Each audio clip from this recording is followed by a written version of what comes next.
All right, now that we've got the receptionist pretty much set up, let's go over to connect. When we go down to connect, we're going to do the phone and chat setup.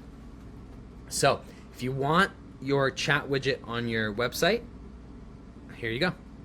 Grab this, and your AI receptionist will be able to chat with your customers on your website just by pasting this in a footer or header or any of the pages that you want on your site. Now, I got to subscribe to a plan, which I'll do so in a minute, and then we'll be able to pick a phone number. Now, when you pick a phone number, you might be thinking, well, do I have to replace my business phone number? And the answer is, of course not. We would never want you to do that. We know that your phone numbers are pasted on your website, on your vehicles, you have business cards, your phone numbers everywhere. We would hate to change that. And so what we actually do is you can connect your AI in a couple of different ways.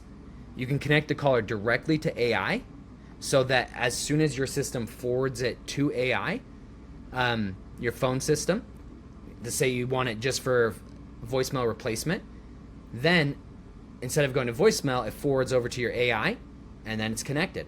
Or you can reach out to our support team and we can actually have it ring your cell phone first. And if you don't answer, then we can have it connect to AI. So that's pretty cool. And if you want, you can let your AI forward during a call. So that means if someone says, hey, can I talk to a human? Then you can have it forward to a call. However, we need to be careful. There's something called an infinite loop. An infinite loop is if you have your AI receptionist always on, so that when your phone rings, it doesn't even ring, it just goes over to the AI receptionist. Then if the AI receptionist says, can I talk to is asked, can I talk to a human? And it forwards back to your phone line, guess who's going to pick up? Your AI receptionist. And that customer is going to say, I want to talk to a human. It's going to forward, and it's going to create this infinite loop of going back and forth, and it's going to create really, really frustrated customers. So if you want this to be a separate line, a support line, if you're using it just for after hours, then you could go in and create a rule to follow on our AI Logic Receptionist page that says, hey, if a customer asks to be forwarded to a human, let them know that you're an after-hour AI receptionist, but you can take a message and someone will call you back in the morning. Or you could go into here and just put in 1 for the United States and then put in whatever phone number you want. And then when they say, hey, can I talk to a human? It will forward to this imaginary number that I just placed in here. But I'm going to turn that off. Now, this is not legal advice.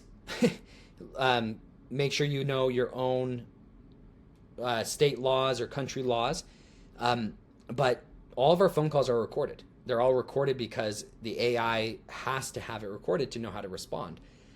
And so if you don't want your AI receptionist to start the conversation with, this call may be recorded for quality and insurance purposes or whatever it says, then turn this off, or you can keep it on. And so we recommend keeping it on, but that is how you get your phone